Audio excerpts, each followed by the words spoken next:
Welcome to the Vamos podcast. I am Freddy Rivera, your host. And if you're wondering what Vamos means, it's Spanish for let's go.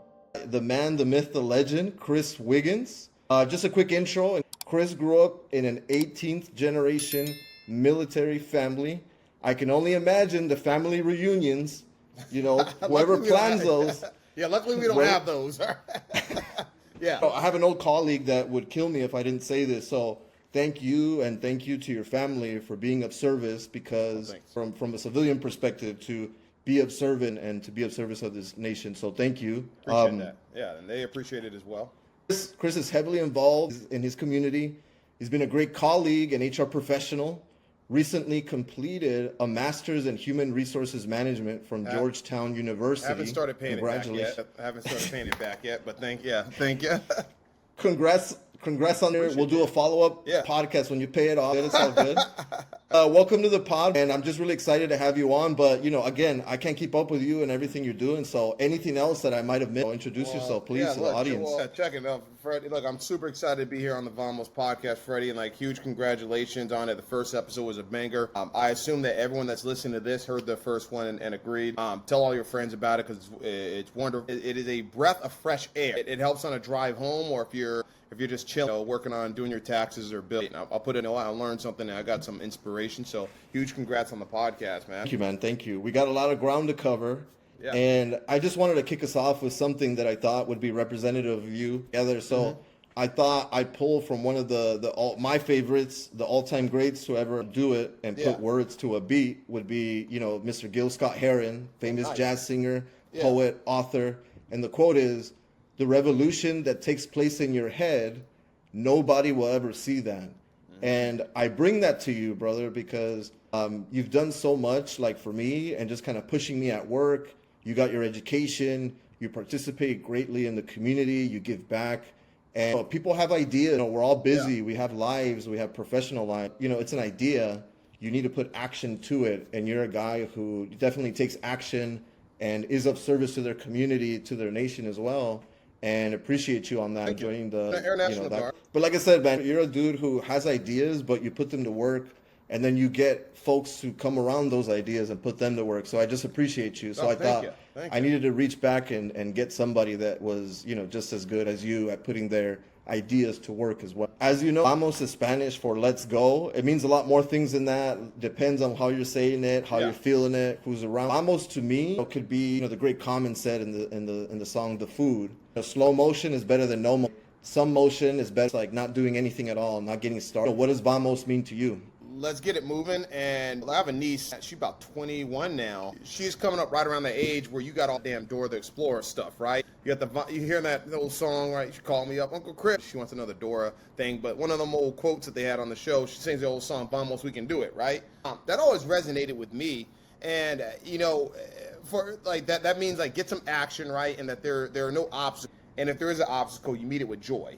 So Vamos means something similar to me in that regard, right? What are the things say? Stay ready, so you ain't got to get ready, right? Vamos, that's what it means, and that means to keep things moving, right? To continue to have action and all. So, I've tried to make sure that's a part of my life, right? That I can say, I had a teacher back in 8th grade who would always say, right before we went off to high school, I was going to a different high school than everyone I grew up with that had gone to that middle school, and they had gone to my elementary school, but we had moved 8 minutes away from where I used to live. But we were in a new school district in a different city. So it was gonna be the last time I saw a lot of those folks, right? I eventually transferred back into the high school that fed into there, or the high school that it fed into. But it was gonna be one of the last time. I thought at the time it was gonna be the last time I saw a lot of these folks, right? Because we didn't grow we ain't have no iPhones, right? And you might have them old small little Pierce Brosnan 007 phones, right? You play Snake on it. You go, this is the coolest thing ever, right? Right. You didn't have one of those, right? So. Anyways, the point with the story about him is that he left us on the very last day of class. I remember we didn't have any work to do, and he just said, "Hey," shared a few life lessons and said, "When in doubt, do it." And that don't doubt yourself, just hop into things, right? Don't miss out on experiences and all. So Vamos means all of that to me. Wow, that's amazing. And honestly, if you stay ready, you don't have to get ready. Yeah. Funnily enough, my track coach in high school, Coach Best, shout out to Coach Best, wherever he might be. That's a great name for a track coach. I know. He was a great first place, weren't you? Oh, look at this. He's like, certain races. We're laughing. He's like, Nah, certain races. No, 800 and 1500 and 4x4. We were right there. okay, we were right there. Watch, his name was Coach Best, but ironically, No, great dude, and like he taught us a lot. The other thing that I really love about what you said at the end is I heard something from Ed Milet, who's like a real, big motivational speaker, and I think he said, make a decision. Just make a decision, right or wrong, perfect or imperfect. You made a decision, you learn from it, and then you could take the next step or pivot, reiterate, and like recover, improve, and then do it again. I think sometimes, you have analysis paralysis, you have self-doubt. Imposter syndrome is something that you and I have talked over a lot about the years, right? But at a certain point, you got to take action, you got to make a decision, and you got to move forward. And sometimes doing that, not ending up in the right way is good because you get to learn from that, right? And sometimes that's the best lesson that you can do. And that kind of informs, the next step. So really appreciate that. Shout out to Dora the Explorer. I mean, she's making moves. Yeah. She got that movie out. Let's start at the beginning, your formative years, right? Yeah. So where would you say you call your hometown and why? I was born out Newport News, Virginia area. Shout out to Virginia, Norfolk. And I learned to talk there. I was born with the mild case of cerebral palsy, so I had to have a few surgeries. When I was younger, I had leg braces, like Chicago Bulls colored leg braces, right?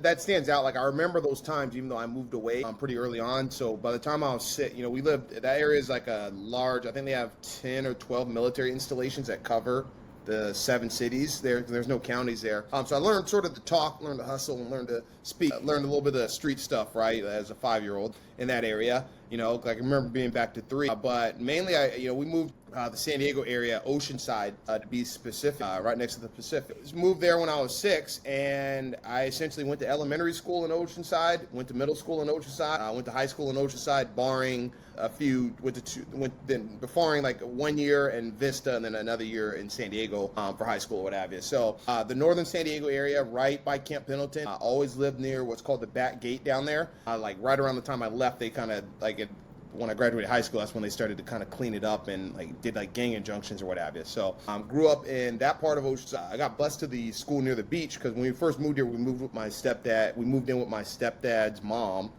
and she actually had a pretty great apartment that was not too far from the beach or what have you. That school had speech classes that I needed to take due to cerebral palsy. And so I just continued going to all those schools. And I would take the city bus to all those schools all throughout elementary and middle school. I hear that, growing up in the 90s in LA, right? You got to navigate, what color you wearing, where you going, who you hanging out with, who's there, who's that, who's crossing the street, why are they coming diagonally towards me, Obviously, things have changed and neighborhoods have shifted, right? But that kind of reminds me, and kind of to the next thing I wanted to talk to you about.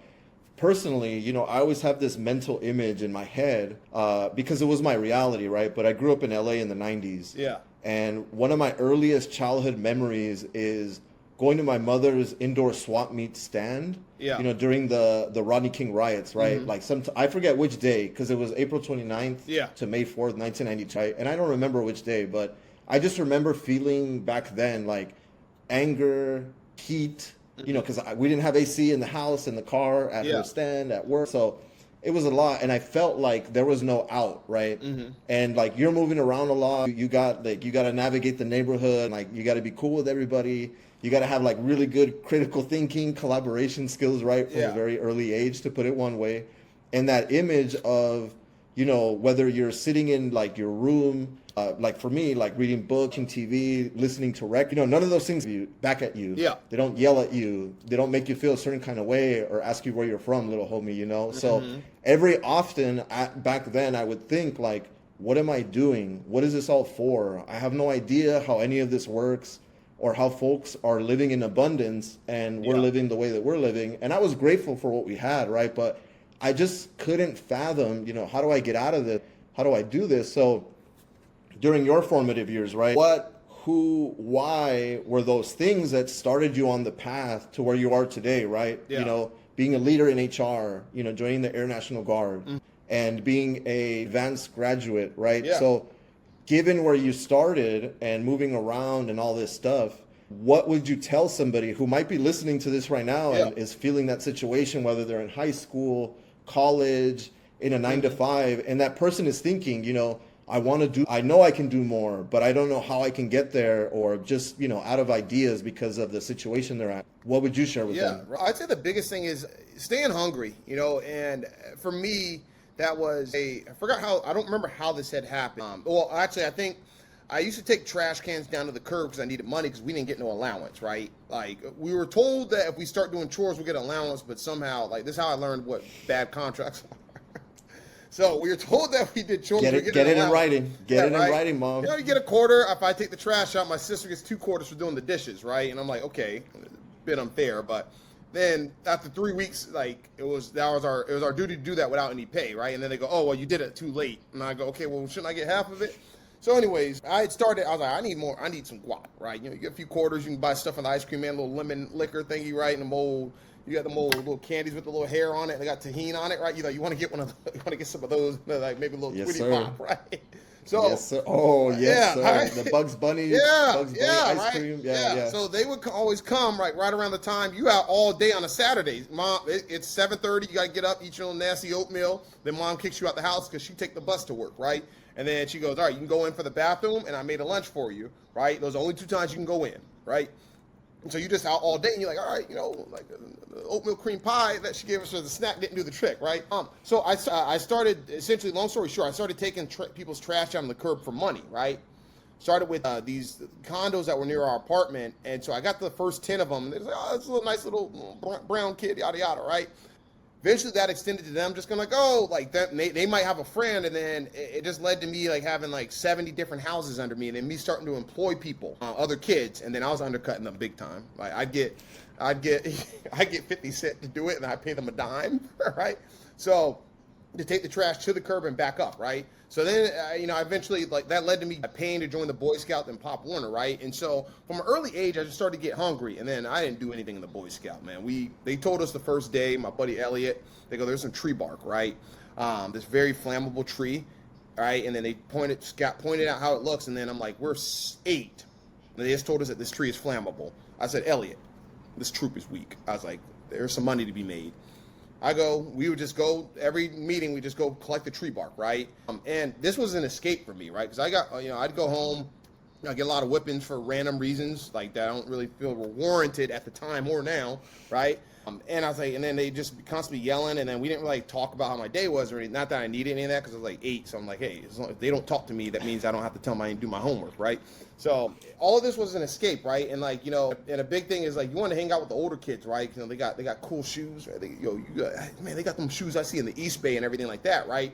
And a lot of these cats were going to be the ones that would end up in jail. They would end up dead and everything, right? But you wanted to be like them, right? And then my way in was like I had guap to buy my own shoes and to do Pop Warner. And they go, hey, I saw you ate my little brother up at Pop Warner. And I think that grinding or whatever, mixed with being able to have some type of an escape that I created for myself, really kind of helped me to stay away from a lot of the negativity. When I was like 10, my mom and stepdad were like going to like counseling, like not marriage counseling, but therapy for themselves and everything. And I would have to tag along with them. And I go, this sucks. Right? I found out my sister she had moved when I was younger to Virginia, and so she was going to therapy too. I don't know what was going on. And I'd ask, what the hell is this place we're going to, right? And they talk about, hey, it's therapy, right, for people that are sick in the head. I go, oh, cool, I don't have to go. This is great, but I got to hang out. I don't have to talk with anyone, right? So there was a level of that provided a curiosity around what therapy is and mental health. So like by the late 90s, I was already on the grind and understanding the impacts of mental health, right, and how that changes folks, right? So a lot of that led to me kind of being able to keep an even keel, right, about things. I was still getting suspended for fights and still getting fights in the neighborhood, but that's just whatever. You can't be in our family, that don't happen. But I think it kept me a long times where you wouldn't take a ride with somebody or whatever, right? They go, hey, this dude, he's like 19, we're 13. I go, why the hell are we hanging out with him? Like that guy has to hang out with like kids that are in elementary school. That guy sucks. Like that guy's not cool, right?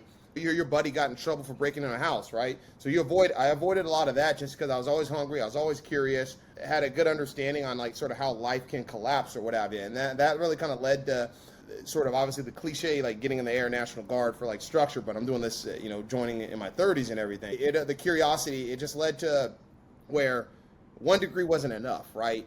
Like, and looking at your GPA and going, I know that I'm better than this, right? Like you get cum laude and you see other people, they got better tassels, right? And I go, hell no. I'm competitive. I am curious how they did that, right? And can I be better than that? And that's why, you I chased the Georgetown situation. So It's funny you bring up Boy Scouts. I went with my parents. My parents both. I still remember to this day. We walked in the cafeteria. I'm excited. I'm like, I'm gonna learn how to do some knots. Yeah. How to make a campfire. All this stuff. Like, it's incredible, and it was great. I don't remember the presentation at all. The only thing I do remember is when I heard the price. Yeah. And I already was like, oh, okay, that's a wrap. And then I just turned to one of my. For me, all right, you would have been able to get more. You're too far, man. You're too far. I didn't have a car back then. Yeah. And I just turned to one of my parents, and they were like, just kind of their face was like, we can't. And I'm like, I understand. And we just like walked out. Because to your point, right? Like, you have to grow up quickly. You have to, be a contributing member of the family. My mother had side hustles on side hustles on side hustles. Same thing with my father. I don't know about yourself, but sometimes you might be at home alone, or sometimes you might be taking care of a younger sibling when you yourself need, childcare, right? Man, I started babysitting myself at 6 years old. Like, straight up. I think I remember just being alone sometimes and just, watching, the Batman animated series and cartoons. And I think that's why I got into reading and books. And sometimes my parents would drop me off at the library because it's free. Okay, there's air conditioning. Yep. I'm at home. There's no AC. Yeah. Remember the library? They got the AC. And I remember one time the librarian, she wouldn't give me a book because it was some like Friedrich Nietzsche or like quantum physics book or something. Wait, how old are you? I must have been like 6 or 7 or something. You watched an old quantum physics book at 6, man. Yeah, the concepts were really interesting. You want a Nietzsche book and a quantum physics? Yeah. This is what, 1994? Yeah, somewhere around there. But honestly, I was just like, hey, give me why aren't you going to give me the book? And then when my father picked me up, I told him, and he's like, all right.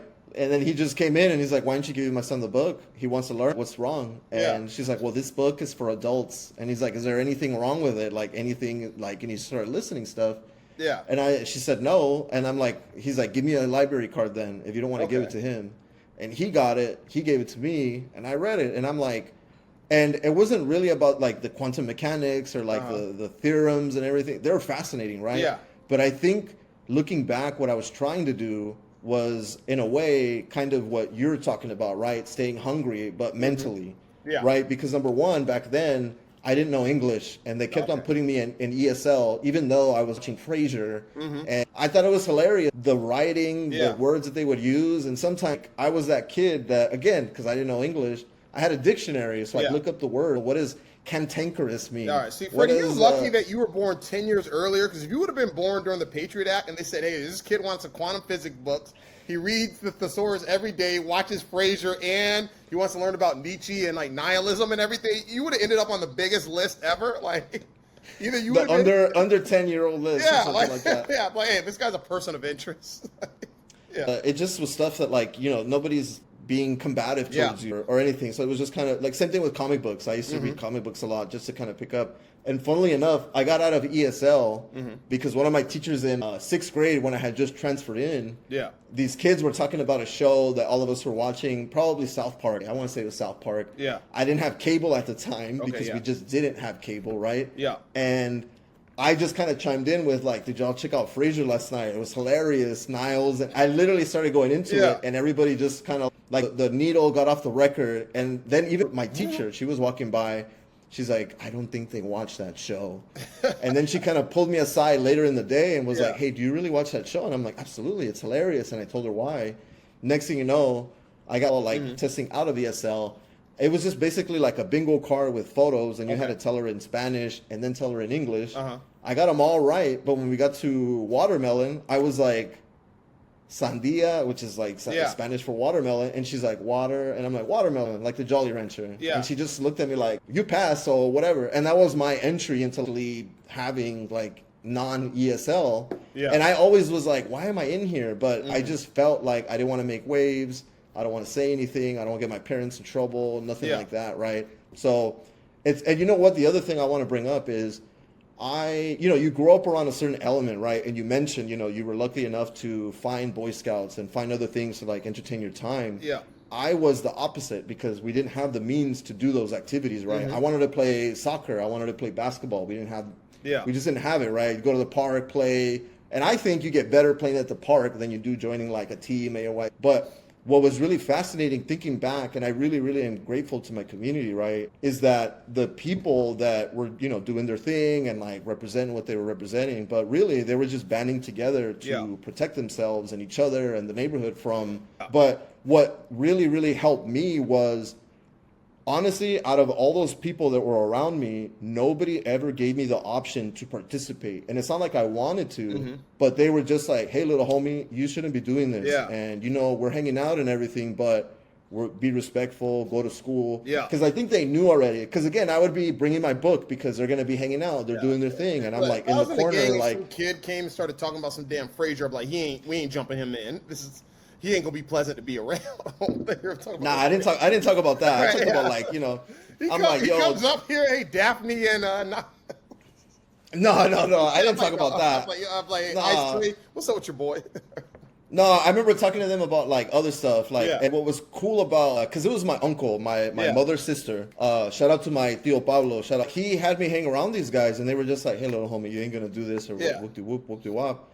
But they just never gave me the chance because they just always kind of like, you got to keep going that way. You got to keep going that way because you could do better. You should do better. So, you know, just because somebody comes from a different background or a background like that or anything like that, they're still good people. Yeah. And they still want to do well, right? And I think sometimes we got to give folks a chance. I just was never given that opportunity. It's just all throughout my life, I think there was always somebody like, hey, you know, giving me flowers or reminding me like, hey, think about, you know, what you've gained versus like what you think you're lacking, right?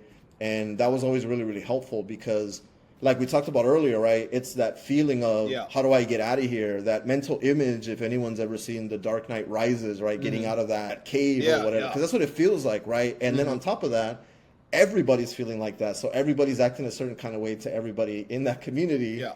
And I get it, right? Like going to work, it's hot, and like got to pick up your kids, and like you're just trying to figure things out, making squeezing a dime into a dollar, you know, because we all have stories about that, right? Yeah. But let's switch gears a little bit from you know, the formative years to, you know, how we met. We met in HR, we met in recruiting, but I wanted to ask you, what do you remember about us meeting, and just, you know, let's start there. Okay. First day I met him, right? So we working over at an entertainment company.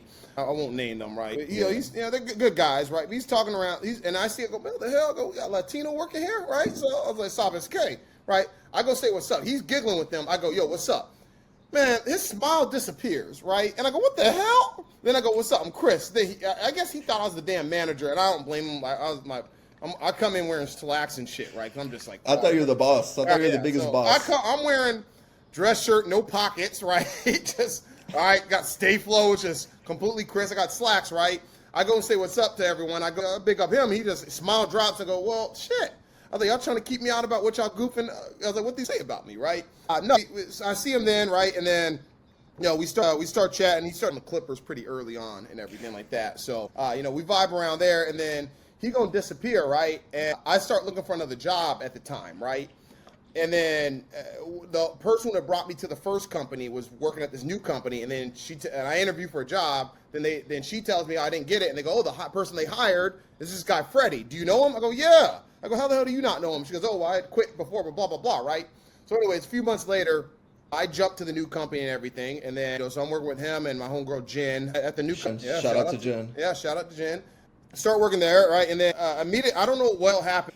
Like, now, first of all, Freddie just did everything he can to make sure that, because it was I'm going in from only looking and talking to candidates, being able to talk to hiring managers, so he did a lot to help get, you know, you did a lot to, I don't know why I'm talking as if you weren't right here, but you did a lot to help me understand how to make this transition, because the people that had training me, we had this one lady who I reported to, and she ain't doing anything, and then we had another person that I would eventually report to who seemed nice enough or whatever, but I don't think that they knew how to train or develop particularly, right? And so shout out to you for doing everything you can to get me acclimated, and I think the org, well, maybe at the team we were on at the time, just immediately didn't like me for God knows what reason. Then I hear them tit on you and then talk on Jen, and I go, okay. I was like, I think I might have got referred by the worst pod I could have gotten referred by, right? I was like, you know, I was like, they're all solid, right? But for some reason, this org be hating on these folks, right? And then y'all leave, right? And I'm like, okay, right? And I was like, all right, well, I don't have anyone I can bounce my ideas off of, right? And I understand why both of y'all left or whatever, but like for the audience, like Freddie, even though he was not my manager and I wasn't reporting to him, he did more than anybody to help me get acclimated with telling me the things that I should look at to make sure that I'm not turning folks off. He'd warn me on those things or whatever, right? So I can make sure that I was buttoned up. And then he'd let me know when I was coming off as sloppy working with clients. Every manager I've had since then will probably can attest to. He would call out, Chris, when you be seeing them emails, you can't even have one typo, bro. All right, just get that. Yeah, he's the first person that called that out, because I think when I had joined the second company, man, I was just completely broken. Stepdad had just passed. Got back in touch with my real dad. I had 4 friends die, like all within like 3 months of each other and everything, right? And I was just, I didn't know it at the time. I was in a sloppiest mindset, right? But Freddie had helped me without him knowing about all of this, right? It done a lot to help you. You had done a lot to help me fix a lot of the mistakes that were starting to bleed through, Yeah. I just want to like take them out. I didn't know you were going through all that at the time. I know eventually, right? You shared that with me. It's so difficult to operate, right? When we have so many, I would call them angels, right? That just leave us too soon, too young. Yeah. And I know you can resonate with this, right? Having that feeling of like, when is it going to happen to me? Yeah. Am I going to make it past 25, like some songs say, right? Yeah. I could tell you about why the smile after, but honestly for you, I saw like the hustle, the coachability, the trainability, and it's just about getting reps in. It's not like nobody's born with any skill from out of the womb, right? Maybe like some folks can do quantum mechanics in their head, like Stephen Hawking doesn't need a calculator. 4 years old, of course they can. I wish I would have kept going. Yeah. Who knows? Who knows? Dude, sometimes it's not about where you're coming from. Yeah. It's about, what are those skills? What's that? Like we talked about earlier, what is that hunger that you have? Mm-hmm. And are they serious, right? Jim Rohn talks about like 5 steps to be wealthy and successful. I think step 1 is get serious, because you could be clowning off, which relates to the smile going away, right? Yeah. But you got to get serious and you got to believe in yourself. And I think the biggest thing that I want to recognize for you was you faced a lot of adversity personally, professionally, right? You and I had some conversations in private, whether it was me venting to you, you venting to me, right? Yeah. And I just want to say you kind of took it like a champ. Maybe sometimes you did get knocked down, but you got right back up. You get knocked down 9 times, you get up 10 times. It's all good. It's all Gucci. Let's go. Yeah. And what I remember about meeting you was I know exactly what you're talking about, and the reason my smile went away was because one of those persons or one of the people that you referred to, right? They made a comment about you, and I was just like, how is this person making a comment about somebody that I've never even met, and they're right there, because I don't play that. I'm a person who's like, yeah, okay, you tell me what you tell me, or I take on direct reports on a new team, and I'm like, great, thank you for all the notes, but like, let me make my own assessment, because there might be a misalignment, or they might not have the right expectation, or, in your case, you might not have been trained enough or given the right opportunities, or just, let me show you a few things and ask questions, ask away. That's what we're here for. But some people don't operate like that, right? They're just fill the wreck. Yeah. And the reason that came up, the smile dropping, I just was like very taken aback, because up until that point, everybody was cool. I met one of the most absolutely, greatest, I would call her a recruiting manager, even though I think she was a senior recruiter at the time, but I learned so much from her. She was a boss. She could probably start her own company. I'd be surprised if she hasn't, because she was just like taking names left and right and getting people in line, right, in a very, very difficult role with a difficult client, with a difficult new technology. Yeah. And she just had it down. I was so impressed with her. So for the fact that, they made comments about her too. And so my smile went away, not because of you. First thing I thought, I was like, damn, this dude's tall. Because Chris, how tall are you? 6'7", yo.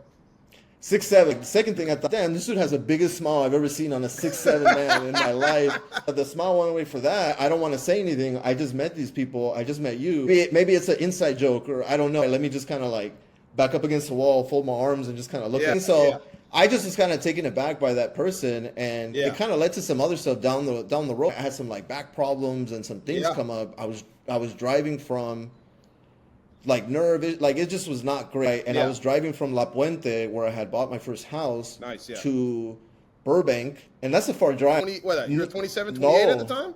No, I was way younger. I Oh, was good. Look, I was a put junior some in respect. college. Put some respect on my name, man.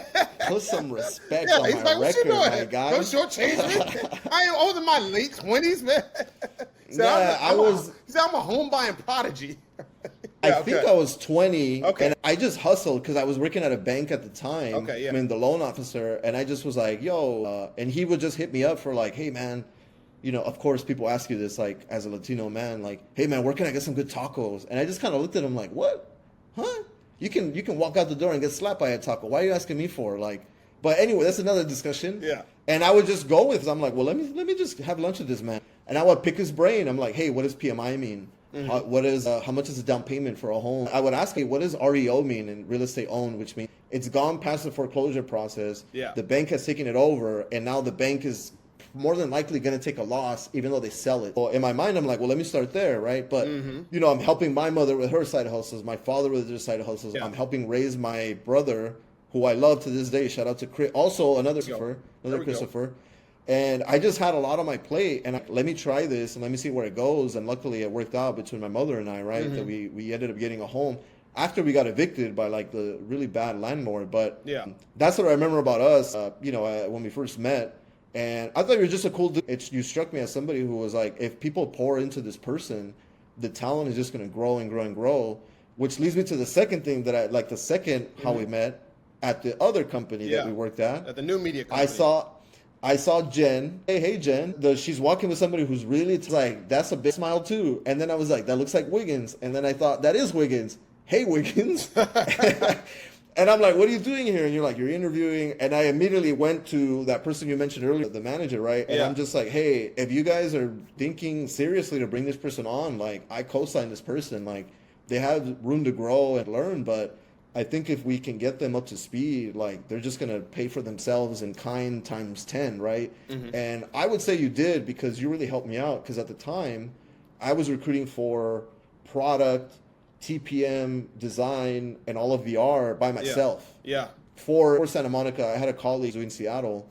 It was a lot. And when I brought you on, and like, you know, the reason that you teach a kid to play bowling with those bumpers is so that they can get confidence, they can get reps, they can build a muscle memory, right? And I thought the same for you. I remember at one point, you don't need to like, be, you know, meeting with them, helping them out, and we still met and like we still kept in contact. Obviously, you're my peer and you're my colleague, so I'm gonna look after you as I did any of them. Yeah. But this dude, like, wind up the plane and then he'll fly it. You know, just let him do it. But you got to let him do it. You got to trust them. And I would say stuff like, he's gonna make mistakes. I make mistakes. Everybody makes mistakes. Yeah. It's just a matter of like correcting them and how big they are, right? Like, don't say some weird stuff on the phone, which you never did. It was just little things. I would tell them like, hey, when you were coming up, you made all these mistakes. Don't act like you didn't. And it was true. And we all agreed. And you are where you are because of yourself, not because of anyone. To keep things moving from the HR perspective. And I want to give you your flowers, and I want to share a statistic with you. All right, good. Because this is important. Because you graduated from Georgetown University, one of the most prestigious universities. Not anybody from University of North Carolina, if you would ask, but that's neither here nor there. I wanted to ask you. Yeah. You were working 3 classes a semester at Georgetown. Yeah. Have a huge rec load. You're doing all this, civic work as well. Yeah. How did you do it? And did you find like a 25th hour in the day? Just like, how did you get through that? I think you and Carrie had given me some advice early on how do you manage recs or what have you. And so that helped me, because I remember I would go on interviews and I would think, it's impossible to be doing 40, right, at a time, but then everyone would do it. So I asked y'all, and y'all like, hey, realize you might go 2 days without being able to touch something or whatever, right? And so that helped my mind think about, okay, how do I organize and process and segment things? And so, look, man, that first damn day of Georgetown, okay, I get a message from one of the professors, hey, are you going to drop out of the program? Because they asked you to like write on this little message board. That's all you had to do is write on this message board. Now I was the only one that hadn't done it for the day, right? And you had to reach out and like ask to meet up, right? So I get one of those. By the end of the week, the other 2 classes I haven't done that for, right? And I was like, okay, I didn't read the syllabus. I ain't gonna lie. You ain't. What you remember? Nobody does. Nobody does. John Stewart gave a commencement address at William and Mary, and he had a quote, right? Life is, you have a syllabus. There's no syllabus for life, right? School is something that you do. Life is something that you live. Here's the issue. Right. I would take that to apply for school too, and I wouldn't look at the syllabus. So I missed all the intro meetings. I'm trying to catch up, right? They asked me to do a Saturday one, right? And, you know, at the time, I'm at a startup. They ain't got no recruiting process. They go, hey, we need you to work on get performance management set up and benefits, and you need to create the recruiting process, and you need to present on it. We really need to be doing open enrollment within 5 weeks. We have nothing, right? And then also mid-year review or annual reviews are going to happen. We don't want to be doing them by Excel, or you get to look at the Excel sheet. Right? Give me your cash. Let's get a program in. So I'm doing all that at the exact same time. I'm starting at Georgetown, right? I go to a Saturday meeting at Georgetown, and one of the professors, I guess he had won Professor of the Year in the department twice. He lets us know this is a master's program at Georgetown. I'm not going to put up with any typos, all right? And he goes, there's going to be these. He started working through what it looks like there, like taking the approach, because I don't know what level everyone was in because it wasn't one of the entry-level classes, but he starts working through all this, what it's going to look like in the program. The enormity hits me, right? I haven't figured out how I can recruit, talk to vendors, and create programs for school, right? I'm on neighborhood council for Sherman Oaks at the time because I was a business owner. My podcast studio was up there. So I'm a business owner. I was added to the neighborhood council, right? They're meeting on Tuesdays, and it's in that environment's like a startup because like you might get someone from city council or like a state assembly office that will come to your meetings and all, but you're kind of greenlighting a lot of projects from scratch. And then trying to get other like agencies. Like I was on the education committee, so I'm talking to LAUSD. Like I'm doing tutoring programs and like building gardens, and then like coming up with like business days so the kids can understand commerce. I'm working on all of that. So I'm like, okay, a lot of this is untenable. Georgetown, I already took out the loan, so this can't go. And I need the job. I remember this conversation. Yeah. And then I'm like, okay, I was like, and then now I was like neighborhood council. I was like, I just started, but I was like, this helps me out like with life, and it's like really great to do, but I got to find a way to get out of this. I called my mom on the subway one time, right? This is before pandemic. I called my mom on the subway. You're not quitting, right? And I was like, well, look, how about I was like, if you think that's egregious, how about you just pay back this first semester at Georgetown for me, and then I can quit, and then we'll pretend like I didn't do it, right? She goes, no, blah, blah, blah. You went and gotten this pro. And so she tells me I'm not allowed to quit any of the three, right? And she goes, I ain't raised you to quit, right? And she goes, you went from cerebral palsy wearing leg braces, me having to carry your little knock knees all across town, to joining Pop Warner, right? To, you walked on to North Texas football. You walked on, right? You got a walk-on opportunity for a D1 school in Texas, and then this is too much. She goes, it's just school, right? And she goes, you want to be one of them old smarty-arty academic types by getting that program, how you going to quit? We don't do that in the family, right? And she goes, this neighborhood council, she goes, you told me that these people came and reached out to you and said, you need to be doing this, that they want to elect you to this position, right? And I go, okay.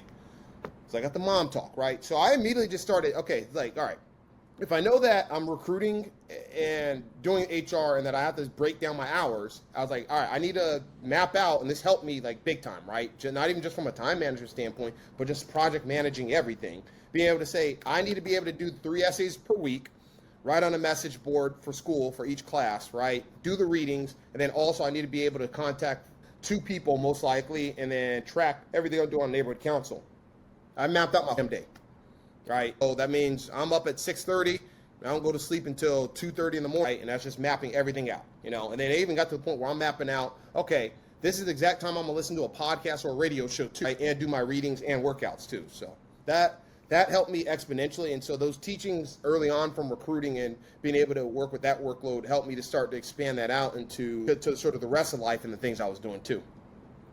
Yeah, I think when we're very intentional with our time, we plan ahead, and I think work backward from the goal to what are the inputs to that goal, right? But I think ultimately, shout out to your mom, because sometimes you need that, right? Like, you ain't quitting, you can't do that. But ultimately, I think the biggest thing there is at some point thought, I can do this, and I will do this, right? And I think that's the thing that kind of carries you through those tough moments. So, like I said, I had a stat to share with you. I said, I'm giving you your flowers. Congratulations. Appreciate you. On being part of the 14% that completed an advanced degree, such as a master's degree, professional degree, or a doctoral degree. So congratulations. Wow. We need more folks to be in that percentage. And, we just got to give out the flowers whenever we're saying. So thank you. So let's keep it moving. Let's do kind of like more quicker round just so that people can get the most value from you, because you have a lot of great experience, and I want to kind of get that value to the people. So I know you've been looking. I've been looking.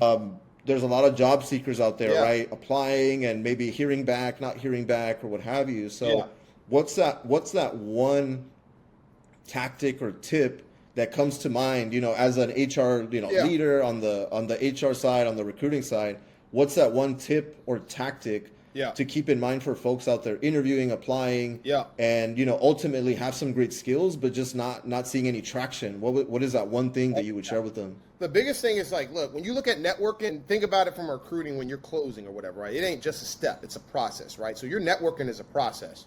That means, hey, not to say, check this, here's my resume, right? They get a bunch of people doing that, and especially when it's a seller's market in the sense of companies or whatever, right? They're playing with cash money, right? And house money, rather. So your networking needs to be, it can't just be at your resume. Yo, it needs to be, can I buy you a coffee? Can I Postmates you something? Ask you, right, on me, let me know what, and so I can figure out what it's like working there, right? So you make it about them, right? Make it beneficial to them. Then that can kind of help cultivate a relationship, right? And I'm not saying you need to just like blindly do that like to every company or whatever, but if you think, all right, they got a job that I like or whatever, let me go ahead and reach out to somebody that works there and simply let me make sure that this is something favorable and beneficial to them, right? That's how you cultivate a relationship. I guarantee you get somebody Postmates, they're going to be like, yo, I'm going to go to that recruiter as soon as we done, and I'm giving them that damn resume, right? And I'm going to follow up with them.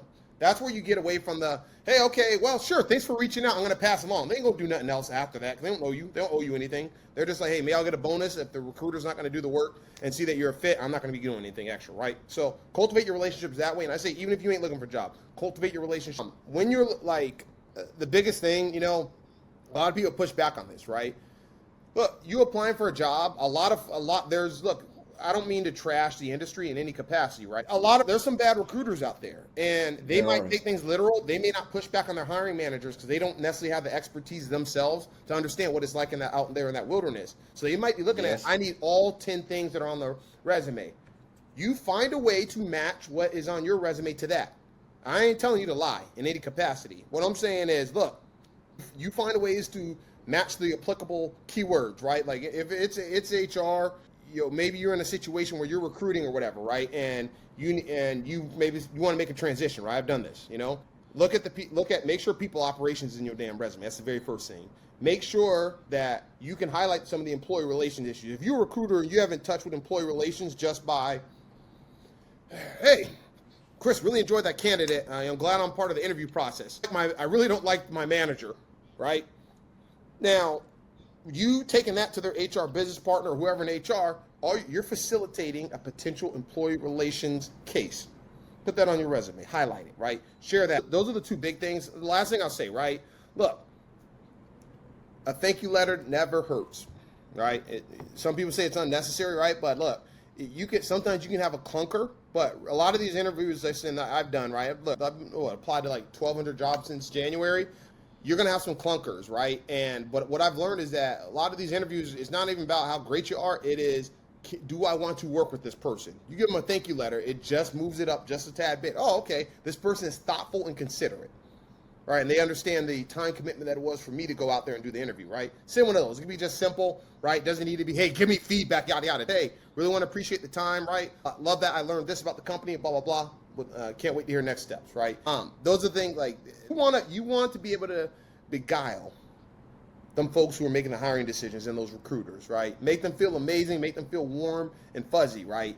And that turns the corner for you as a candidate. Do that extra work, right? Because this is, at the end of the day, when you're trying to get a job, it is a job to get a job. You got to tell them with the interview, but then you got to kind of close it out with, I want to work with this person. I could work with this person. I can learn from this person. And this person can take us to the next level. But it's not just doing what they say, because when you're in a meeting and something's going right or left, and you're like, hey, we should go forward, you got to speak up. And I think that's a quality I think that's a great point, because sometimes you just need that one person to just say, hey, is this the right thing that we're doing here? Freddie it isn't. Like, Freddie taught me that. Yeah. He doesn't remember it, but he taught me that. He told me point blank, our second job, he goes, I'm not going to be doing things just to do it. I'm going to question if it sounds batty, all right? And I remember that instinctively. I've done that at every damn job. I've saved so many damn companies money.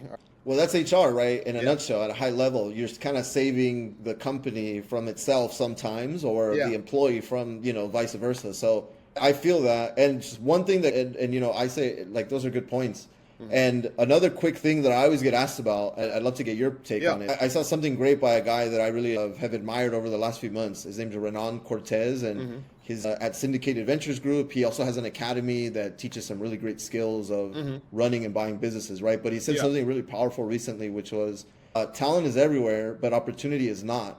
So I'd love to just get your thoughts on that, and the importance of something like attention and attracting like the best talent, right? Because that's what everyone talks about. We want the best and we want the brightest, and you could attract them, but you got to retain them. So talk to me about through all the projects and programs and money you saved companies, like what have you seen be maybe the top one or two things that have been the best at attracting people but also retaining them? Look, I said the biggest things, right? People join companies or whatever, like usually they leave a place because of their manager, and they might join a new place because of financial, right, and job type. So that gives you, like, and I think SHRM and HRCI, right, two very prominent HR organizations. Studies after studies will show this, right? You find in the Harvard Business Review studies from every single year, right? Just by years of employee engagement survey, right? And now as someone who has stewarded over employee engagement surveys, created the questions, look at the insights, try to turn those into actionable solutions. That's right. Actionable solutions. I love that. I love that. That's key. When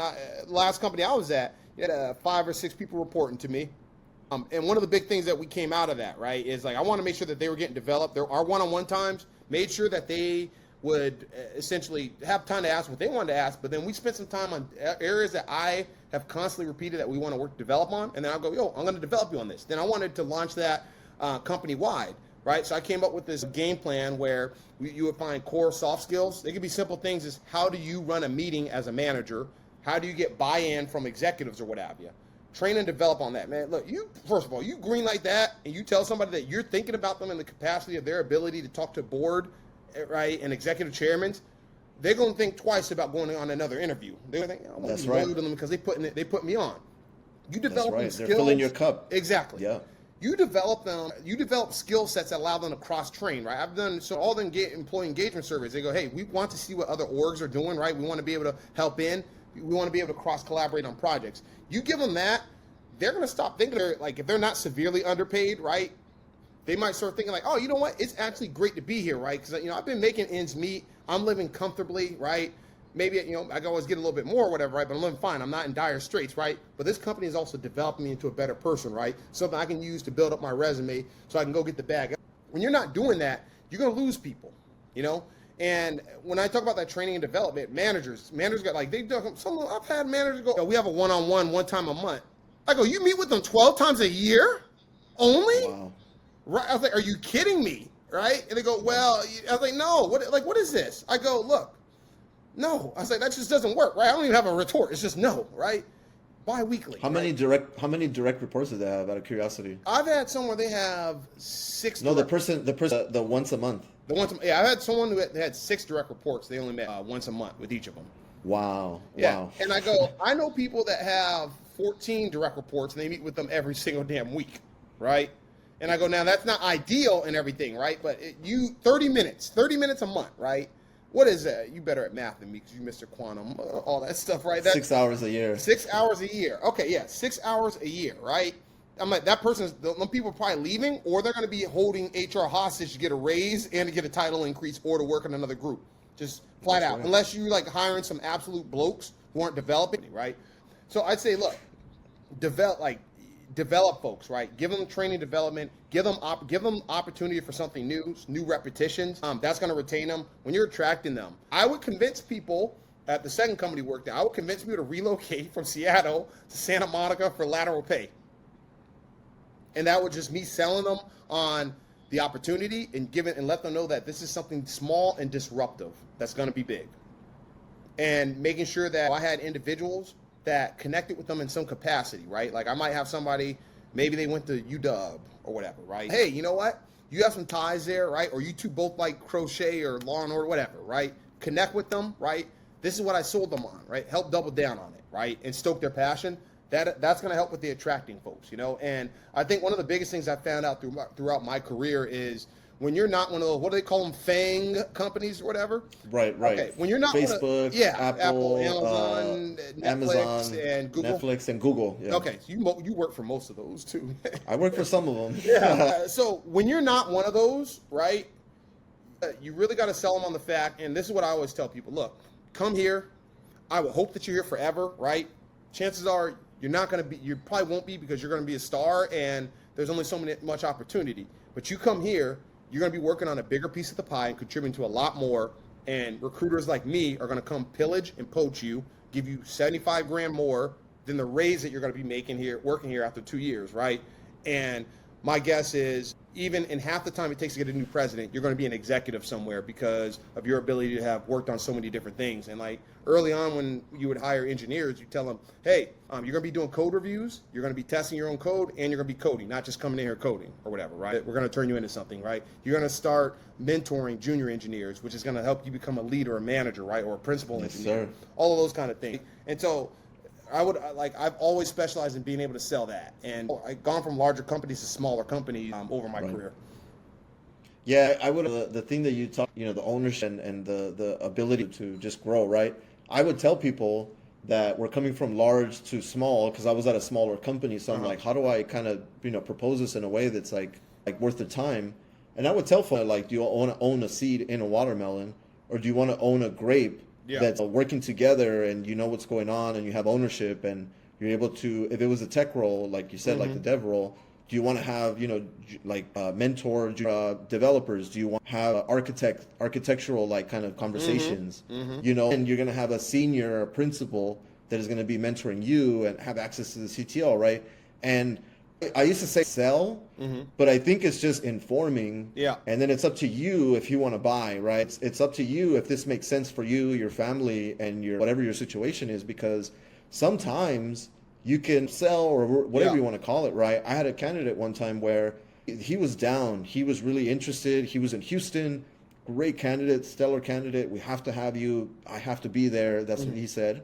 But at the end of the day, I was like, I don't think you should take this job. And I think he was kind of taken aback because he had a child who just had special needs. Yeah. And I have a family member, they have special needs. They have a beautiful, beautiful daughter that has special needs. And I just told him, I don't think it's a good idea.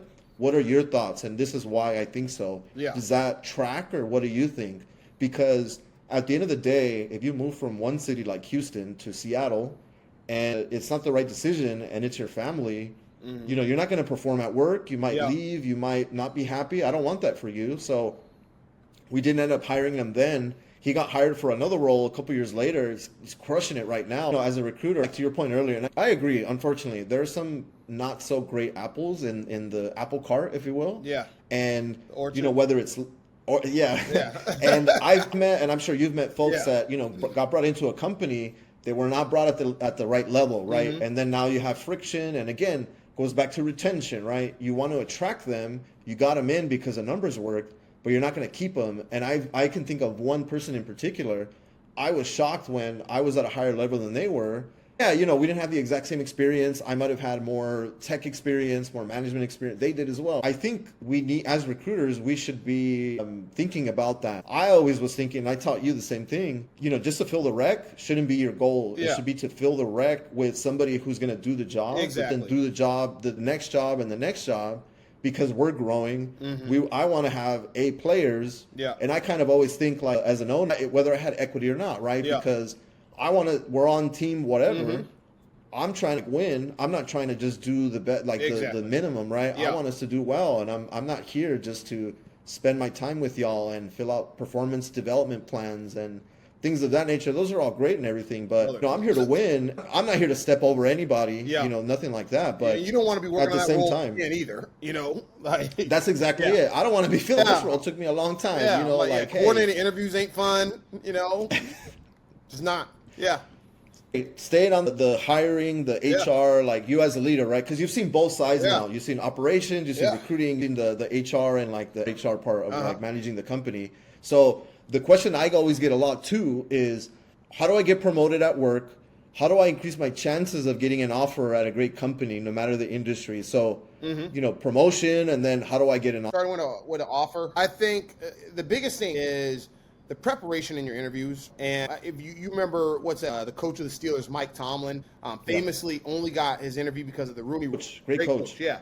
He just wowed them, floored them, right? And so the takeaway from that is like, you need to treat your interviews like the Super Bowl or the finals.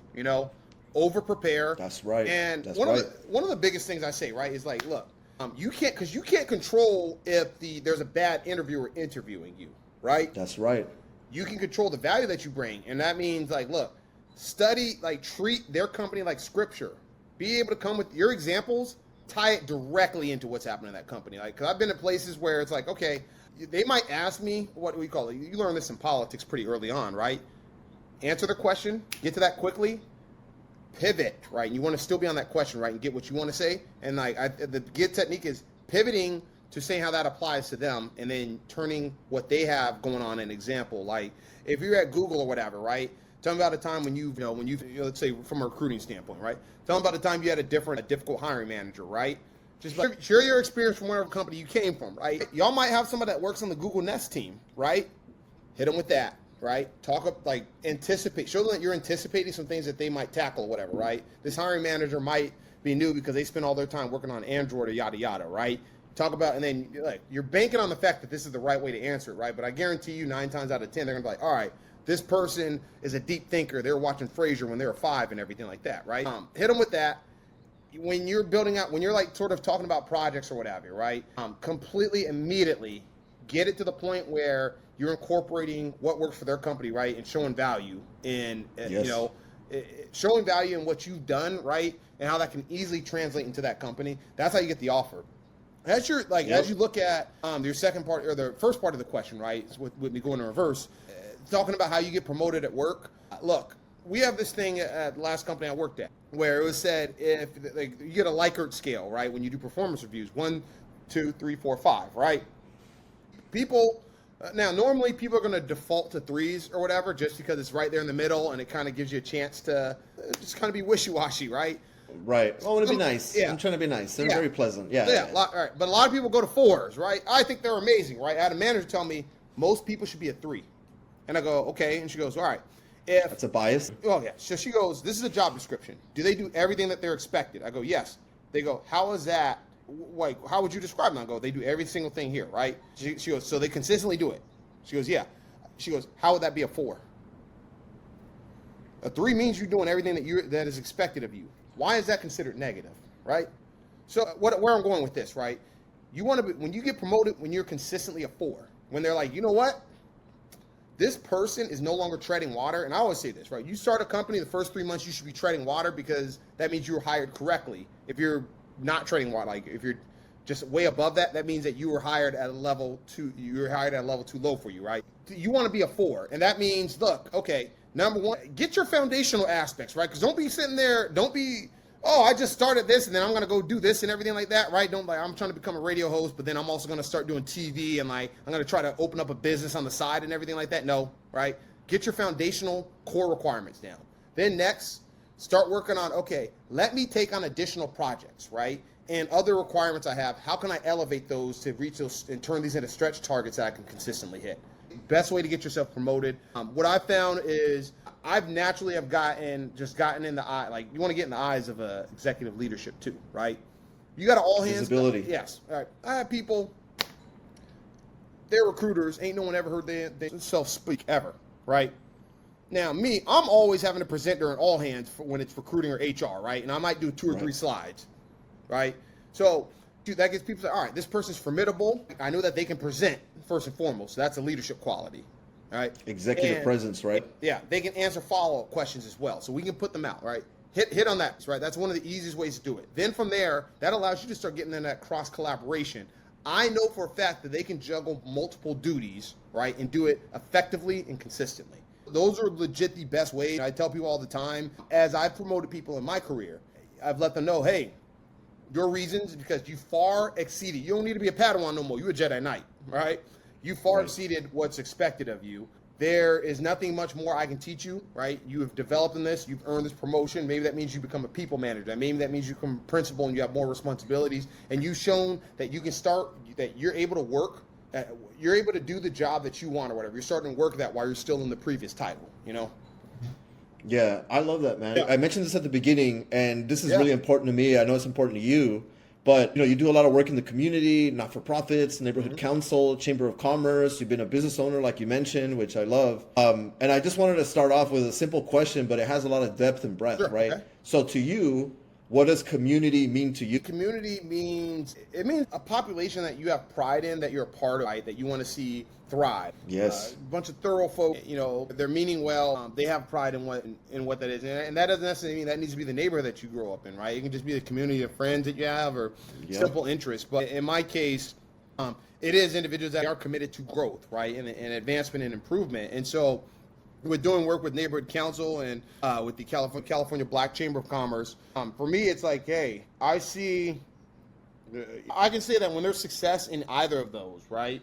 Being a part of individuals that are just working towards that, and even if these successes are miniature, right? It goes to the if you just turn over one starfish or whatever, right? You made an impact. It gives you that aspect, right? But when there's any big success, right? Incremental, big, what have you, I get a sense of pride because I know that I've done something to help individuals, right? Black businesses, look, all day. I want my folks not having to have bosses, all right? Look.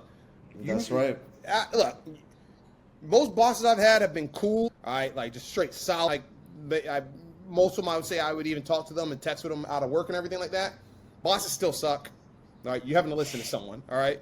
Look, all right, I'm just saying, that's just the reality, right? I like for everybody to be able to have their own financial freedom, right? So the Chamber of Commerce provides that. And these are businesses that are local, right, that are holding up the economy of all these places, And when we look at neighborhood council, I'm at a community of folks that just say, hey, you know what? We're renters, we're buyers, maybe we own businesses here or what have you, right?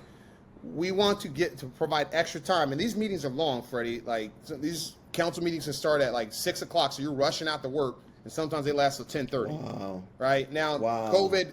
I was gonna say like thank God for COVID, but not thank God for COVID. COVID has changed a lot of things, I think, but it's made these meetings a lot shorter, right? Where we could do them in an hour and a half, and I go, what the hell were we doing previously in person? Right. Yeah, I was like, good Lord, right? Was there like a halftime show? Yeah. What was going on yeah, like Rihanna performed at the 8 o'clock hour. Yeah. So, and like being able to work on that, right? Because one of the things I did with partnered with Notre Dame High School and one of the elementaries because it's a public school, right? But I got tutors from Notre Dame in order to do a virtual mentorship program, right? And they would do like drama clubs and anime clubs and science clubs and everything. They do that one time a week, right? Created that all from scratch, and I did that with 3 different schools. Being able to work first of all, you're taking a project from cradle to grave, right? You're learning who the community leaders are, learning all the regulations and laws that LAUSD gives you, right, and the city of LA gives you. You're creating something from scratch, navigating that, and you're doing it like you don't get paid. I don't get paid for neighborhood council, right? Don't draw any money. We have stipends that can go directly that we could request to go directly to the projects, right? But a lot of times you're creating, if you're going to meet with folks, right, you're printing out your own flyers and everything like that, right? I had to broker deals with Spectrum in order to make sure that all the kids had access, if they weren't at school, that they had access to internet, right? Doing all of that, And so being to the question of community, it's when you see that there's a community of folks, right, that it starts out with the people that are on that council, and then it goes to that community. You find out it's also the students that want to be a part of that, to have something safe and productive at the school, and their parents that are involved, and then the older students from the high school that are willing to do it, right? And you think about that community, right? It's like, hey, these are people committed to Sherman Oaks, right, from an educational standpoint and from a productivity standpoint. But yeah, I think the more help we can provide to students, the earlier we can expose them to different careers. And I think ultimately it's about what are their interests, because you can't teach everybody the same way. But obviously for material and land, and you can only teach them a certain kind of way, right? Classroom and instruction, which, I mean, it's great, but not everyone learns that way. But I think the part where it would be interesting to explore would be, what if we expose you to different interests that result in a career? Because I know some people that could draw like nobody's business, but did they know about a career in UX design? Did they know about a career in, animation? Or CAD. CAD, an engineer, right? Like, it's just about going through the curriculum. But I think at a certain point, it would be worth exploring. I want to ask you a few things, but it's a segment called The Question. Inspo, shout out to everyone's uncle, Uncle Snoop Dogg, right? Okay, this is from his YouTube channel, Snoop TV. These are more quick. These Yeah. are more quick. Just like give me the first thing that pops up. Some might require a little bit more thought, but Okay. let's go with it. Let's go with it, okay? What's the first thing you think of when you wake up? The first thing you think or do when you wake up? My neck hurts. No, just kidding. I think, I was like, if I skipped that workout last night, I gotta do the workout this morning. That's right. Hot or cold? I mean, the way this LA weather been cold, man. I don't want this hot weather. Like Texas over It's been humidity. hot. Yeah, man. It's been hot. It has been humid the last couple of days. Yeah. All right, so tacos or burgers? Tacos, man. Yeah. Yeah. Okay. What's the best dish you can make yourself? I can make a 5-cheese lobster mac.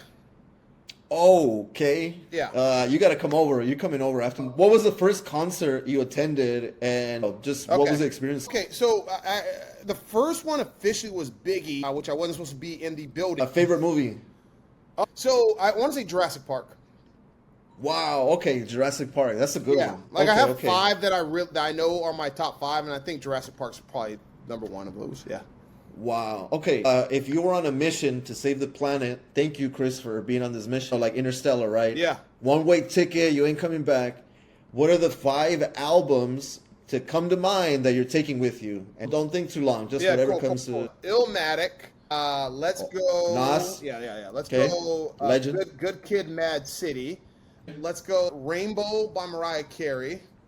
Okay. Let's see. Let's go. Stadium Arcadium by the Chili Peppers. Nice. Let's go. What's a good one? You need one more. You need one more. Wait, that's really 4?